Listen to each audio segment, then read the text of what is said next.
কেমন আছো বন্ধুরা? আশা করি তোমরা সবাই অনেক বেশি ভালো আছো। আমিও অনেক ভালো আছি। বন্ধুরা, আমি তোমাদের জন্য নিয়ে আসলাম মতো আরেকটি গল্প। আশা করি এই গল্পটি তোমাদের কাছে খুব ভালো লাগবে। বন্ধুরা, তোমাদের কাছে একটি অনুরোধ রয়েছে। সেটি হচ্ছে, তোমরা যারা ইউটিউব থেকে আমার গল্প শুনছো তারা দয়া করে আমার এই চ্যানেলটি সাবস্ক্রাইব করে পাশে থাকো। যাই হোক বন্ধুরা, আর কথা না বাড়িয়ে চলো গল্পটি শুরু করা যাক। বন্ধুরা, আজ যে গল্পটি আমি তোমাদের শোনাব সেটি হচ্ছে একটি মা এবং একটি ছেলের।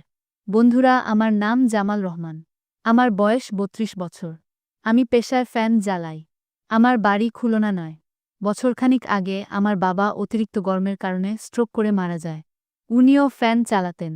আমাদের এই অঞ্চলে চোর হওয়ার কারণে গরমের সময় প্রচণ্ড গরমের কারণে বহু মানুষ মারা যায়।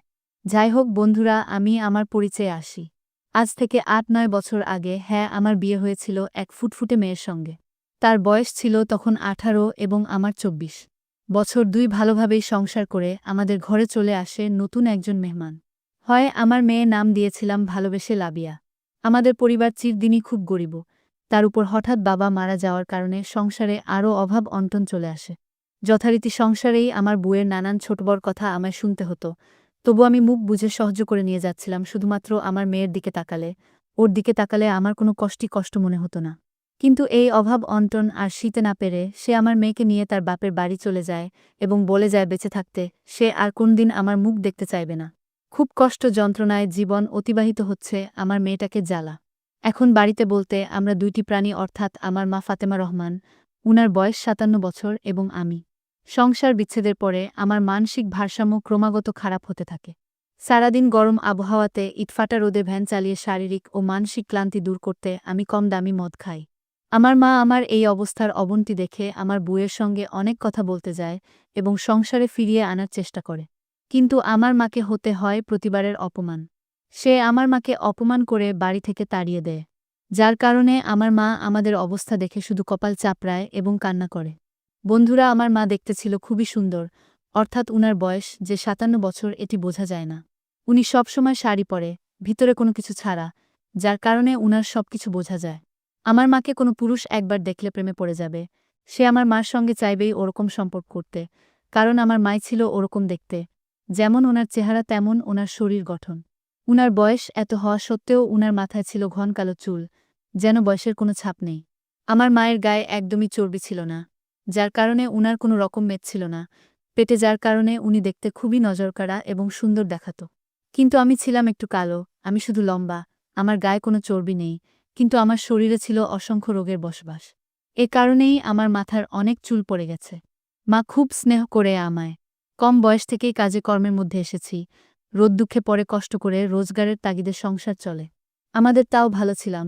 আমার মেয়ের মুখে হাসি দিয়ে থাকে, সব কষ্টই সহজ বলে মনে হতো। এখন না, আমার সাথে তাকে দেখা করতে দেওয়া হয় না, তাই সারাদিন কাজকর্মে ব্যস্ত থেকে চুলায় খেয়ে আত্মহত্যা হয়ে থাকি। কিন্তু আমার মা এই কষ্টগুলো দেখতে পারে না। সারাদিন কাজ করে স্নান খাওয়া দাওয়া তেমন হয় না। কিছুদিনের মধ্যে আমার অবস্থা চোখে পড়ার মতো হয়ে যায়। গাল চোখ ভিতরে ঢুকে গেল, অর্থাৎ মুখ শুকিয়ে গেল, শরীরে বাসা বাঁধল অসংখ্য রোগ, গায়ে ও দুধেই ঘা হয়ে গেল। এই অবস্থায় আমার মা আমাকে দেখতে না পেরে পাড়ার ডাক্তারকে ডেকে এনে আমার চিকিৎসা করালো। ডাক্তার সাহেব আমাকে একটি মলম লিখে দিলেন আর বললেন গরম পানিতে বোরলিন পাউডার দিয়ে পুড়িয়ে গায়ের ঘাগুলোতে লাগাতে। আমি নিজেই কিছু করব না, এটা আমার মা খুব ভালো করে জানেন। আমার বেঁচে থাকার কোনো উদ্দেশ্যই নেই, যা আছে থাকবে মানসিক দিক দিয়ে আমি একদমই ভালো নেই। কিন্তু মায়ের মন সদাই সন্তানের ভালো চাইবে, তাই তখনকার মতো ডাক্তারকে বিদায় জানিয়ে আমার খাওয়ার ইচ্ছে না থাকলেও জোর করে দুগাল ভাতও খাইয়ে দিল। এরপর যে ঘটনাটা ঘটে আমার সঙ্গে, বন্ধুরা, সেটার জন্য আমি একদমই প্রস্তুত ছিলাম না। আমার মা আমাকে খুলে ফেলতে বল। আমি রীতিমতো অবাক হয়ে মায়ের দিকে তাকিয়েছিলাম এবং বুঝার চেষ্টা করছিলাম মা কি বলতে চাইছে। উনি আমাকে ধমকের সুরে, অর্থাৎ নির্দেশের সুরে আবার বলল, তোকে না খুলতে বললাম। আমি বললাম, কিন্তু কেন? কি করবে? মা বলল, শুনলি না ডাক্তার বলে গেল, ঘাড় জায়গাতেই গরম পানিতে বোরলিন আর মলম লাগাতে হবে। আমি বললাম, আমার ওসব লাগবে না, মা নিজের হাত দিয়ে আমাকে খুলতে বল। তখন আমি এক প্রকার বাধ্য হয়ে খুলে বসলাম। মা তাকিয়েছিল আমার বুকের দিকে। যাই হোক, মা আস্তে আস্তে গায়ে ও যেখানে আমার ঘা হয়েছে সেগুলোতে গরম পানিতে বোরলিন লাগিয়ে দিল। তারপর আমার বুকের ওপরে বহু বছর পর স্পর্শ হল। আমি তখন নিজেকে কন্ট্রোল করতে পারলাম না, অর্থাৎ এত বছর পর নিজেকে ধরে রাখতে পারলাম না। আমি তখন মাকে জড়িয়ে ধরে বসলাম। কি হবে নাকি? মা তখন নিজেকে হাত ধরে রাখতে পারেনি এবং আমিও নিজেকে হাত ধরে রাখতে পারিনি।